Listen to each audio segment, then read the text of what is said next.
Télé 50, simplement congolais.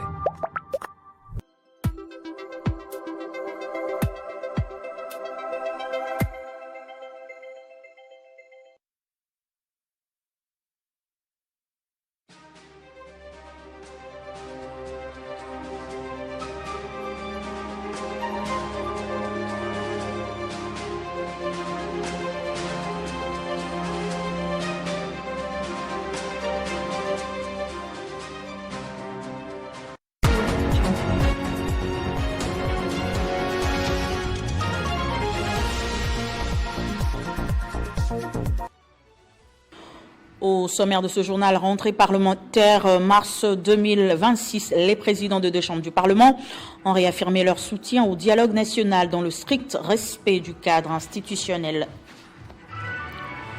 Autre titre, la circulation a été perturbée ce lundi dans la capitale congolaise. Les conducteurs de taxis et taxibus ont déclenché une grève pour dénoncer les tracasseries et obligations jugées abusives imposées par les agents des régulations routières.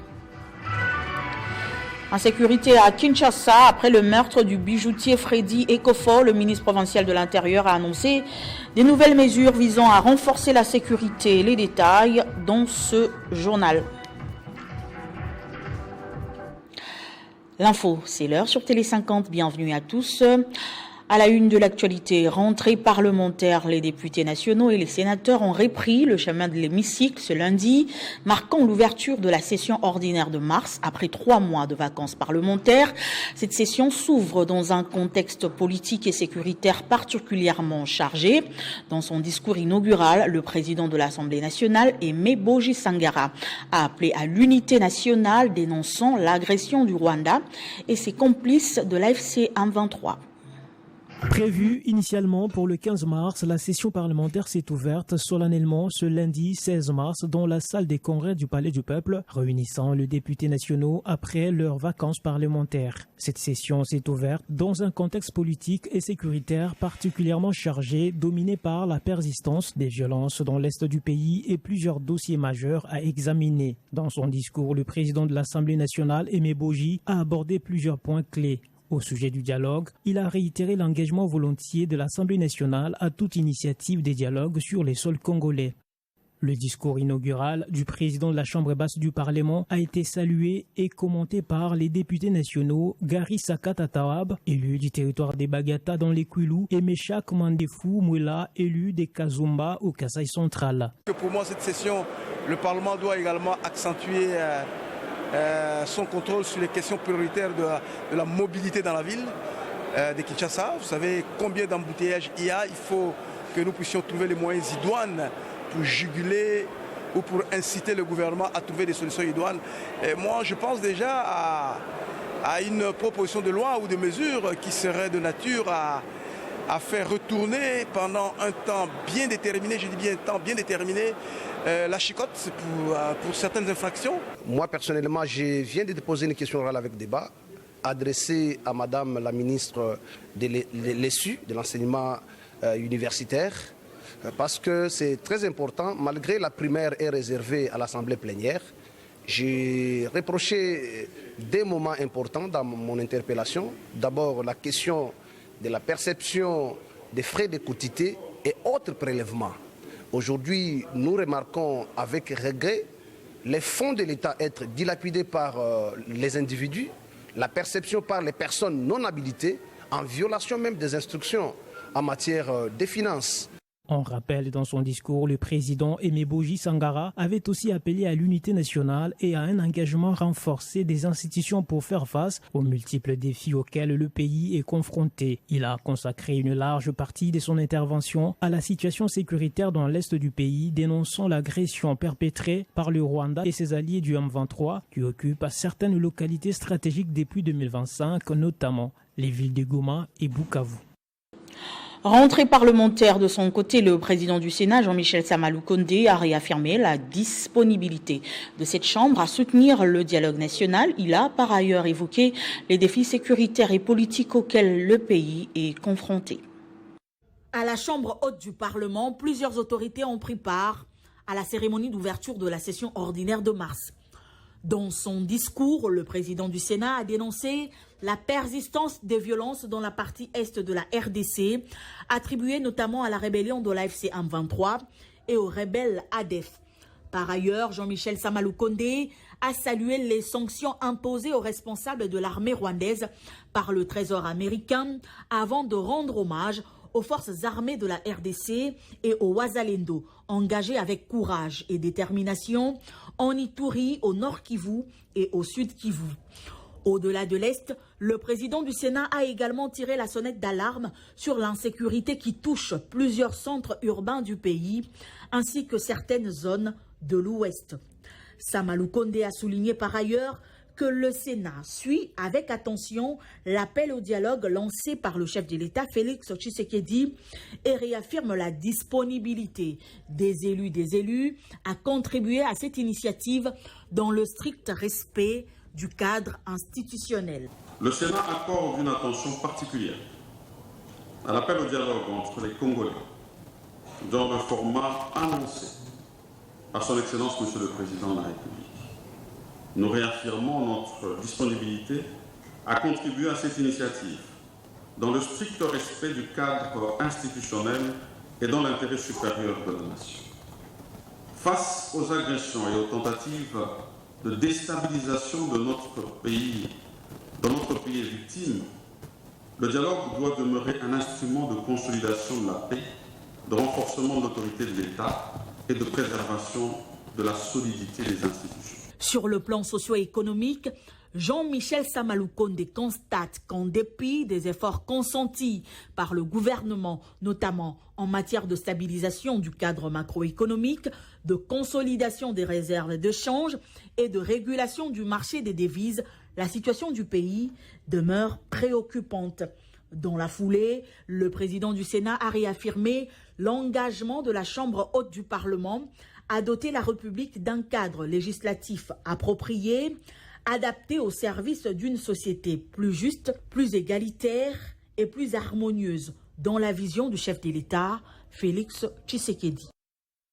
Et juste après les cérémonies d'ouverture de la session de mars, le député national Hermès Itina, élu de la circonscription de la Tchangou, dans la ville de Kinshasa, a déposé 3 questions orales avec débat adressées à 3 membres du gouvernement. Ces interpellations concernent les ministres de l'Éducation nationale, des hydrocarbures et de la formation professionnelle dans le cadre du contrôle parlementaire. Regardez.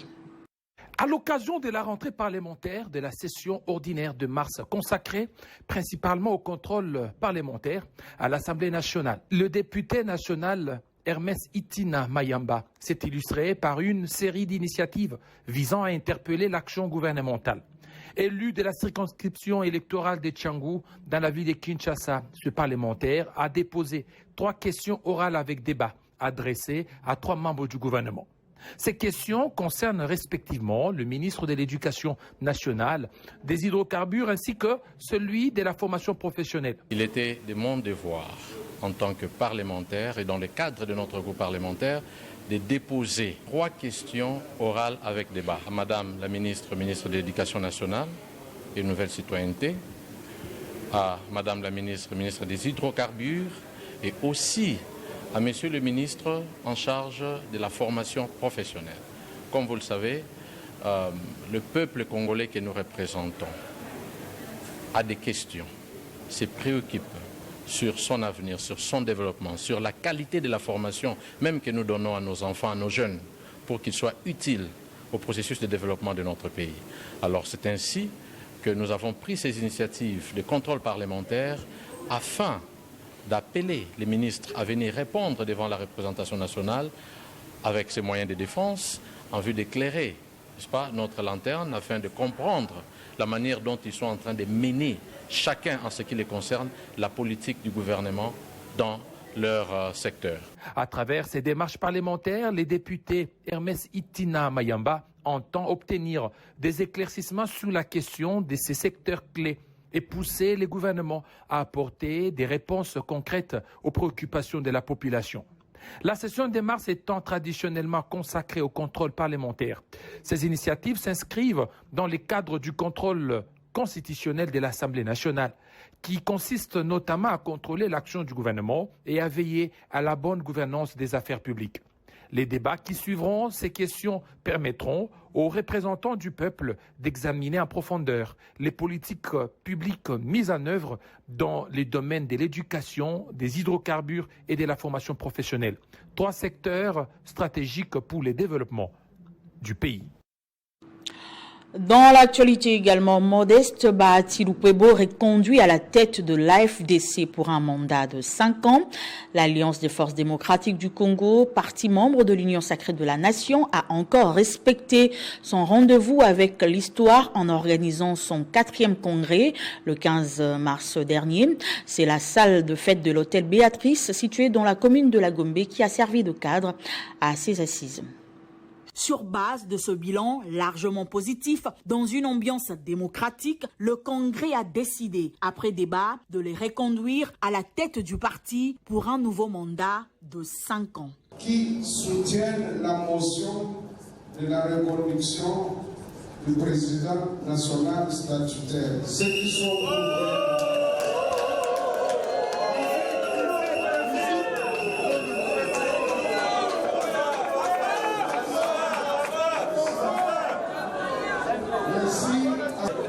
Voilà, la motion est adoptée à l'unanimité.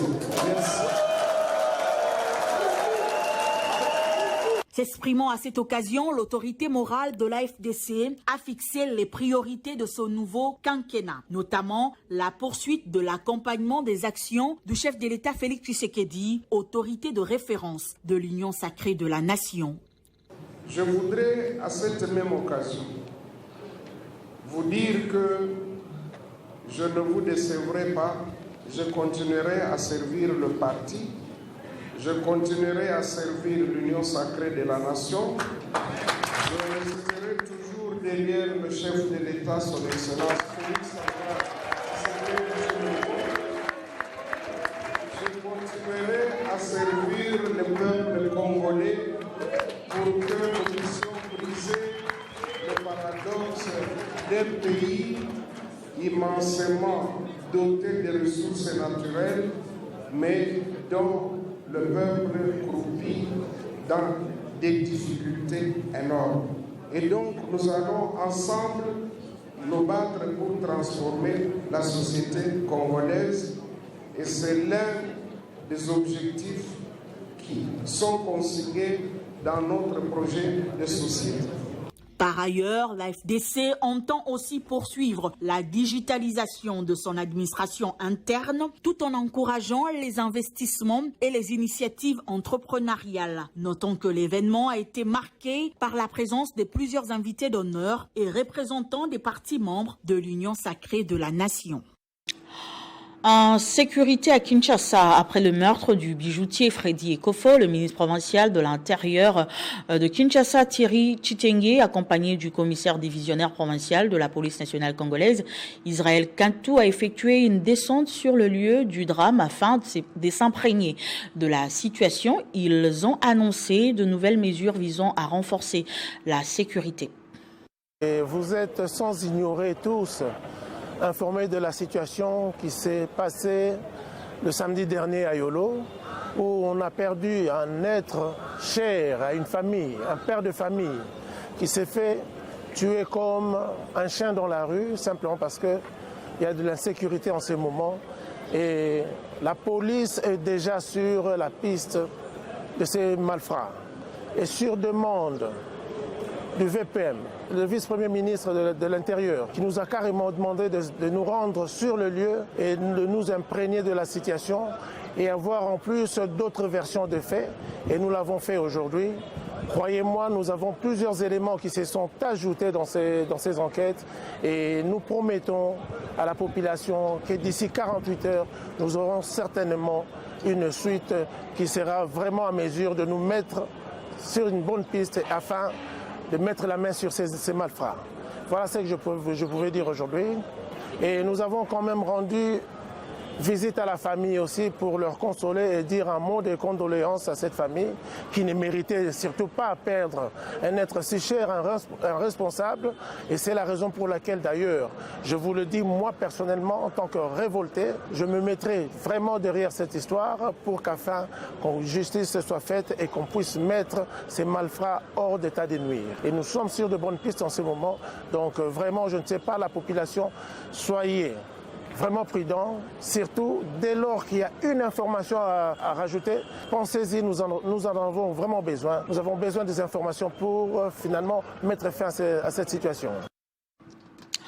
La circulation a été perturbée ce lundi dans la capitale congolaise. Vous le savez certainement, les conducteurs de taxis et taxibus ont déclenché une grève pour dénoncer les tracasseries et obligations jugées abusives imposées par les agents des régulations routières. Face à la situation, le ministre provincial des Transports et Mobilité urbaine, Jésus Noël Tchéké, a convoqué une réunion avec les associations des chauffeurs pour tenter de résoudre la crise et favoriser la reprise des activités. Le mouvement a été déclenché par un arrêt des travail massif de nombreux chauffeurs, ce qui a fortement réduit la circulation des taxis et taxibus dans les capitales. Selon des responsables d'associations des chauffeurs, seulement 3 à 5% de transports en commun circulaient lors des premières heures de la grève, provoquant d'importantes difficultés de déplacement pour les habitants.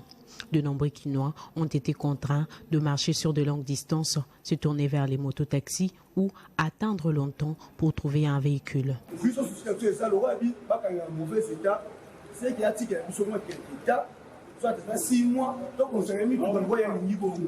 Pour désamorcer la crise, le ministre provincial a reçu les représentants des associations de chauffeurs afin d'écouter leurs revendications, examiner les problèmes liés aux taxes, au contrôle et mesures administratives, ainsi que définir des options pour relancer progressivement le transport urbain.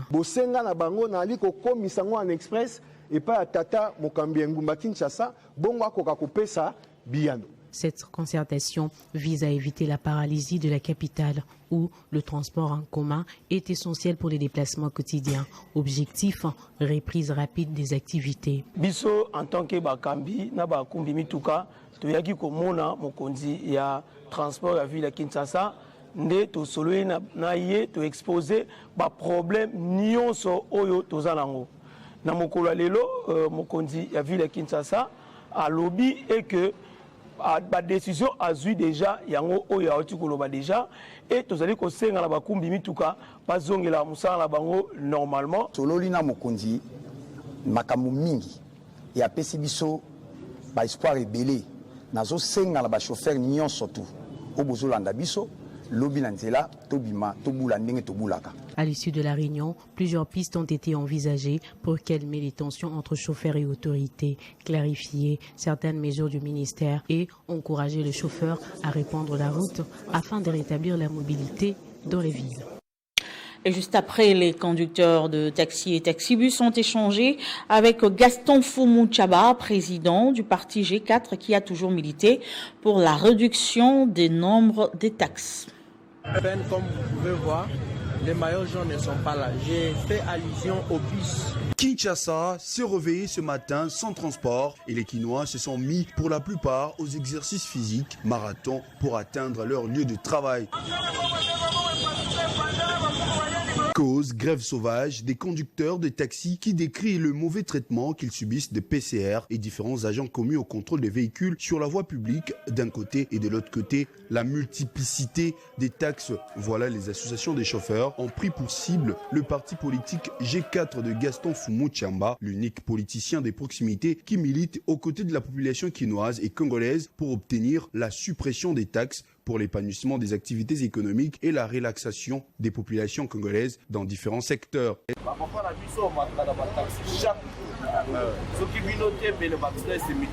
Aussitôt arrivé, Gaston Foumou-Tchamba et son parti G4 se sont mis en route vers les autorités provinciales en charge des transports où ils sont accueillis par Jésus Noël Tchéké, ministre provincial des Transports, qui a convaincu les conducteurs sur différents malentendus de son secteur en leur garantissant que ses portes sont ouvertes pour tout dialogue.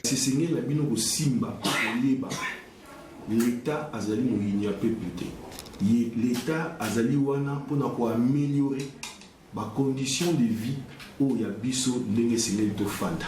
Au sortir de l'entretien, Gaston Foumou-Chamba demande aux conducteurs de reprendre leurs activités pour aider la population quinoise et les conducteurs sont d'accord. Et puis la SENSAP a organisé le samedi dernier le mariage civique collectif de 500 couples des policiers et militaires en présence de la première dame Denise Nyakero Tshisekedi, marraine de cette manifestation au centre culturel à Kinshasa. Des alliances d'honneur qui s'inscrivent dans la mise en œuvre d'une recommandation de la CIPRES encourageant les organismes des prévoyances sociales à organiser des prestations particulières dans le cadre de l'action sociale et sanitaire. Fidèle à sa mission de proximité et d'innovation sociale, la Caisse nationale de sécurité sociale des agents publics de l'État a consacré les journées du 11 et 12 mars dernier à ses assurés passives.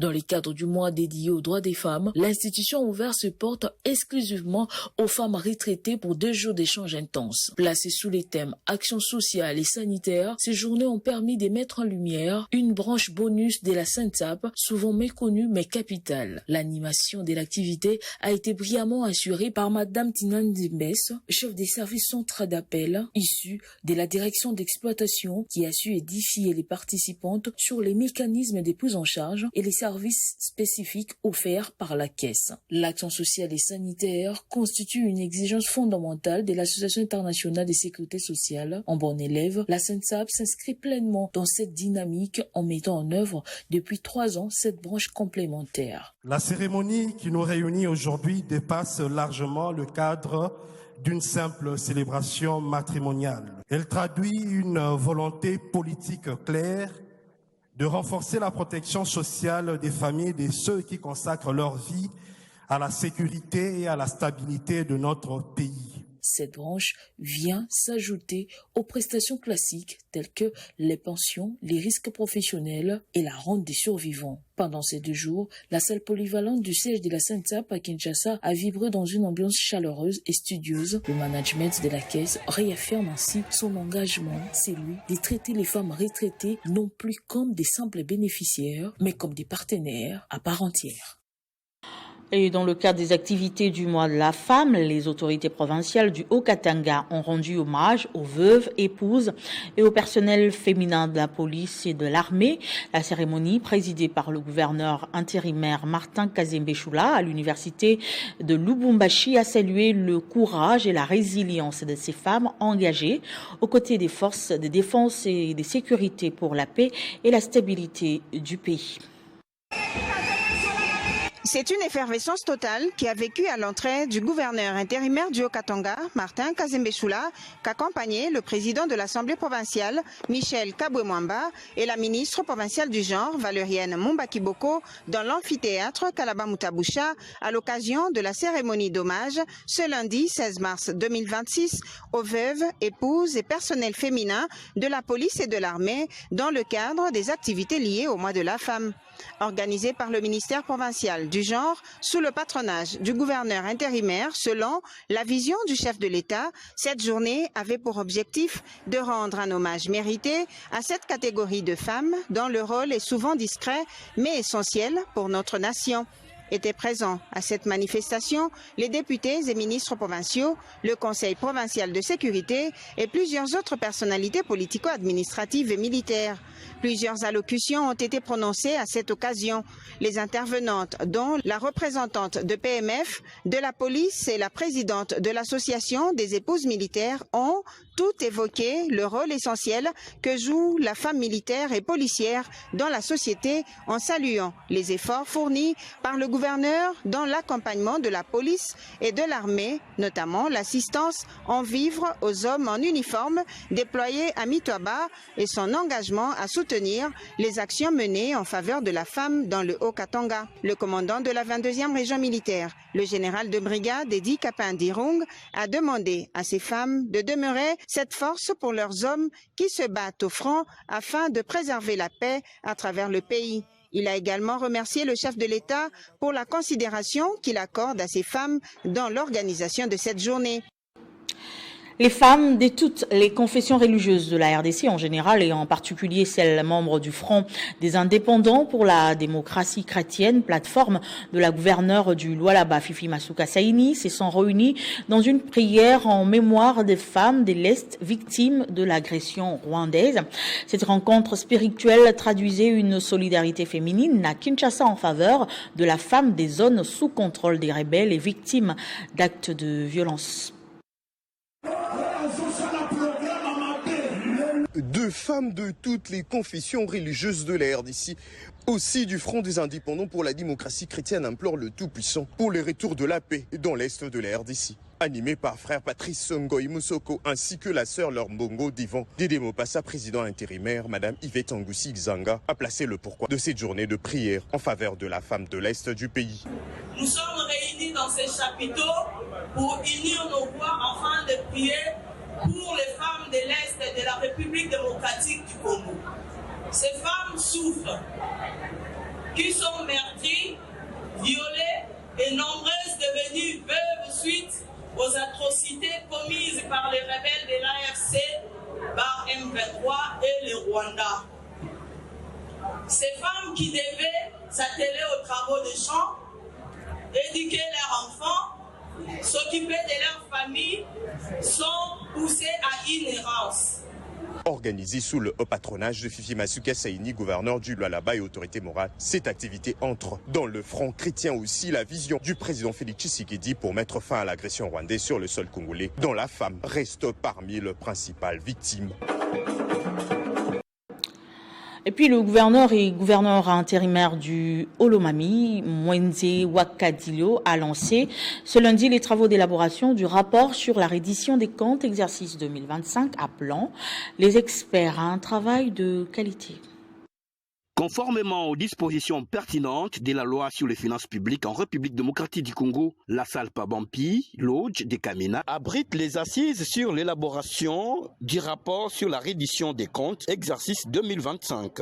Activité présidée par l'honorable professeur Mwenzi Wakadilo Rosen, vice-gouverneur et gouverneur ad intérim du Olomami. Prennent part à ces assises les membres du gouvernement provincial, les directeurs des services provinciaux, ainsi que les différents experts des ministères des Finances et Budget de la province du Olomami. Dans les entrées faites, le ministre provincial des Finances, Mwepu Makongaguez, a dans ce mot des circonstances marqué l'importance de cet exercice qui entre en ligne droite des obligations de l'exécutif vis-à-vis de la gestion de la chose publique.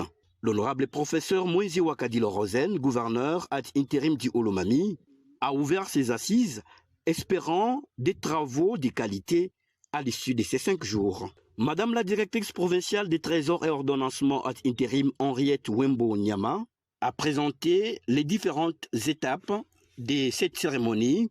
Notamment, elle est revenue sur les réalisations du budget de la province exercice en 2025. À l'issue de ces tableaux, il se révèle que la faible mobilisation des recettes et ces recettes collectées ont permis aux autorités provinciales d'assurer entre autres les fonctionnements réguliers des institutions à travers les dépenses courantes, de financer les acquisitions d'équipements stratégiques tels que les ponts bascules de Kiolo, Mukula-Kulu, essentiels au renforcement de la chaîne de dépenses, dont les engins de construction, la réfection et réhabilitation des routes, l'adduction d'eau et les édifices immobiliers. Bref.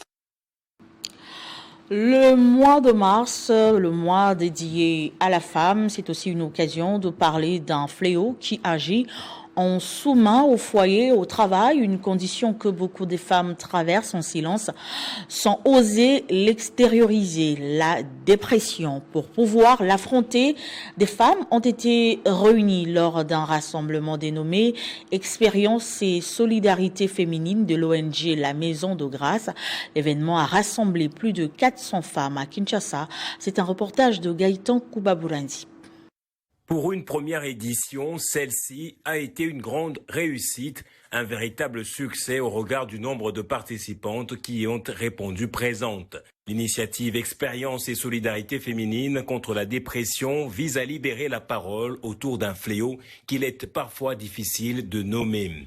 Au total, 8 intervenantes ont pris part à cette première édition. Chacune d'elles a apporté son témoignage, parfois en sanglots, et expliquer à partir de son vécu les réalités liées à la dépression ainsi que les voies possibles de résilience. Placée sous le thème « Guérir ensemble », cette activité a offert un cadre d'écoute, des sensibilisations et de solidarité féminine avec pour objectif de briser le silence autour de la dépression et de promouvoir l'accompagnement entre femmes. Nous visons l'épanouissement de la femme du Congo et de la RDC. Et alors on s'est dit pour que la femme soit épanouie, elle doit être guérie intérieurement.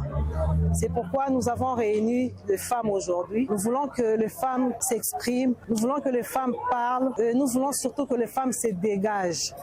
Nous voulons que les femmes soient guéries intérieurement parce que c'est la femme qui tient la vie de la nation. Et nous voudrons bien que cette femme-là soit forte, soit dynamique, et soit dégagée de toute frustration, de toute forme de dépression, pour que l'avenir de notre pays aille mieux.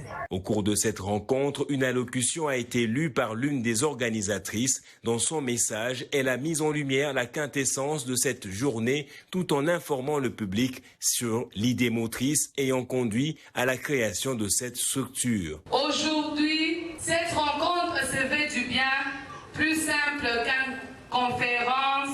Elle est un espace de parole libre, comme vous l'avez fait, un espace d'écoute bienveillante, un espace de solidarité féminine, mais aussi un espace de restauration intérieure. L'événement s'est tenu au chapiteau d'Akrisa, derrière la station ML de Macampagne, dans la commune de Ngaliemam.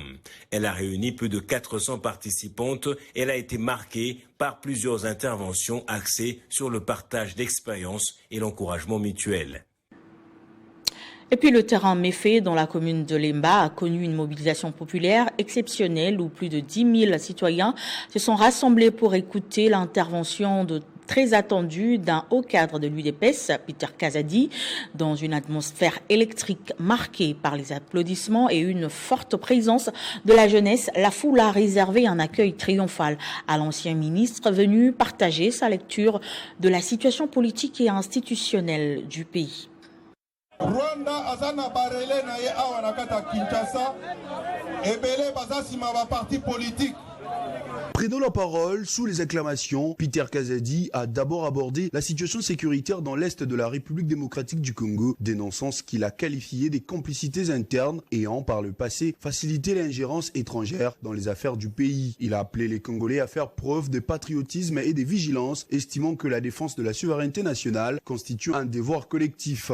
Selon lui, l'histoire récente de la RDC doit servir de leçon afin d'éviter que les intérêts du pays ne soient à nouveau compromis par des alliances contraires à l'intérêt national. Dans la suite de son intervention, l'orateur a invité ses électeurs les 18 années des pouvoirs de Joseph Kabila avec les quelques années des gouvernances de Félix Tshisekedi en se fondant sur les résultats concrets et les réalisations visibles. En interaction avec la population présente, plusieurs réalisations attribuées au président Félix Tshisekedi ont été évoquées, notamment la construction d'écoles, d'universités et des routes à travers le pays. L'un des moments forts du meeting a été l'annonce d'une initiative citoyenne visant à recueillir 100 000 signatures afin d'ouvrir un débat national sur la révision de la Constitution. Peter Kazadi a expliqué que les institutions doivent évoluer afin de mieux correspondre aux réalités politiques, sociales et sécuritaires de la République démocratique du Congo. Dans ces cadres, il a annoncé avoir identifié 10 critiques majeures à formuler en l'encontre de l'actuelle Constitution, lesquelles feront l'objet d'une présentation détaillée dans les prochains jours afin d'alimenter les débats publics. Selon lui, cette démarche s'inscrit dans la volonté de renforcer l'efficacité de l'État, consolider la souveraineté nationale et adapter les institutions aux défis contemporains du pays. La mobilisation observée au terrain Méfé illustre la forte capacité de rassemblement de Peter Kazadi ainsi que l'intérêt croissant de la population quinoise pour les débats politiques et institutionnels. Pour de nombreux participants, ces meetings constituent un moment de prise de conscience collective dans un contexte où les enjeux sécuritaires, économiques et institutionnels occupent une place centrale dans l'avenir du pays. L'avenir de la République démocratique du Congo doit être construit avec la participation active du peuple congolais et dans le respect de sa souveraineté. Et entre-temps, la fédération de l'UDPS Kikwit demande au vice-premier ministre Jacquemin Chabani, au conseiller du chef de l'État, et Berand Kolongele de faciliter le retour du maire de la ville à Bengiama Kachaka. Plusieurs intervenants ont pris la parole et ont demandé avec humilité les retours du maire de la ville, estimant que sa présence reste très importante, surtout au moment où la ville se prépare pour accueillir le président de la République, Félix Antoine Tshisekedi. Ils ont rappelé par la même occasion que le maire Abengama Kachaka avait joué un grand rôle dans la mobilisation de la population des Kikwit lors de l'accueil du chef de l'État comme candidat aux élections du 20 décembre 2023. Selon les cadres de la fédération, les retours du maire à Kikwit pour continuer son travail à son poste serait un véritable soulagement pour la population qui souhaite voir la stabilité et la continuité dans la gestion de la ville.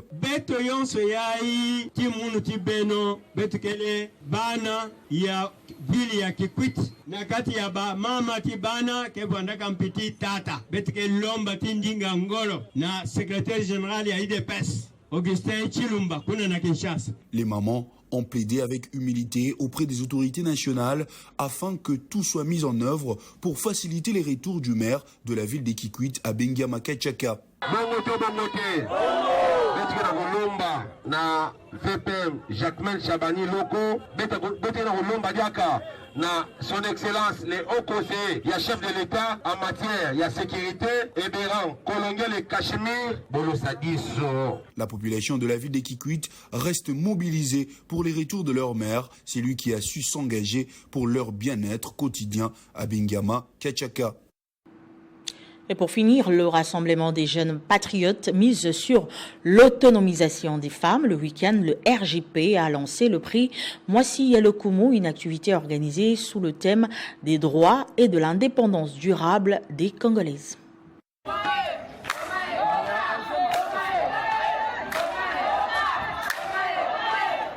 Le rassemblement de jeunes patriotes met en vitrine les femmes de valeur au travers de plusieurs de ses initiatives, notamment le prix Mwasi Yalokumu pour la promotion des femmes compétentes.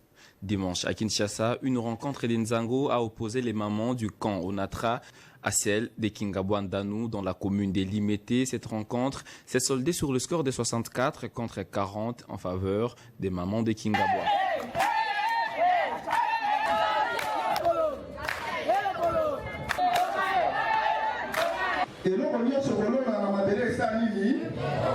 Présent à cette activité, le président du rassemblement de jeunes patriotes, Diersingi Bikinkela, a remis les trophées et les médailles à l'équipe victorieuse tout en saluant les efforts qui conjuguent les chefs de l'État pour valoriser la femme congolaise. Le taux de participation des femmes au sein de notre gouvernement central qui a grimpé depuis l'avènement de son excellence Félix Antoine Tshisekedi Tshilombo, qui lui a valu d'ailleurs cette appellation du choix de la masculinité positive. Mais il reste encore un long chemin à parcourir. La jeunesse du RGP, nous sommes en train de nous battre tant soit peu. Nous avons toujours voulu procéder par l'autonomisation, l'éducation et l'autonomisation des femmes, parce que la femme qui est outillée est à l'abri de tout danger. Nous devons aussi procéder à la sensibilisation de la population. Nous devons sensibiliser la population. La population doit comprendre c'est quoi son droit. La femme congolaise doit comprendre quel est mon droit au sein de cette société afin qu'elle ne soit plus manipulée, marginalisée ou maltraitée.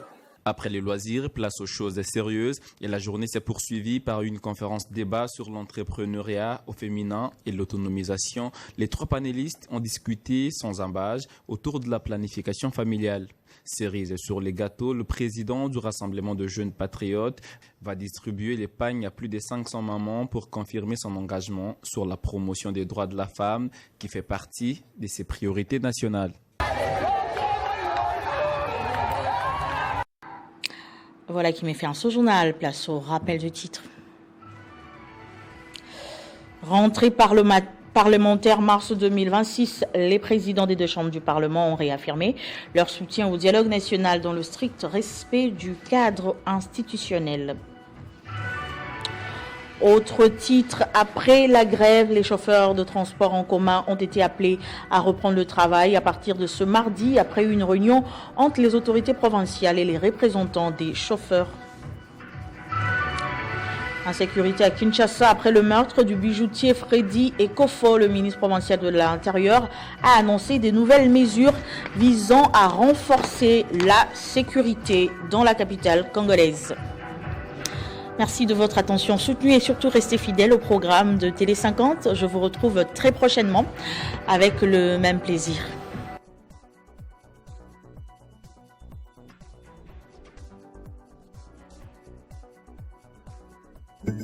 Retrouvez toute l'actualité en continu sur www.tele50.cd.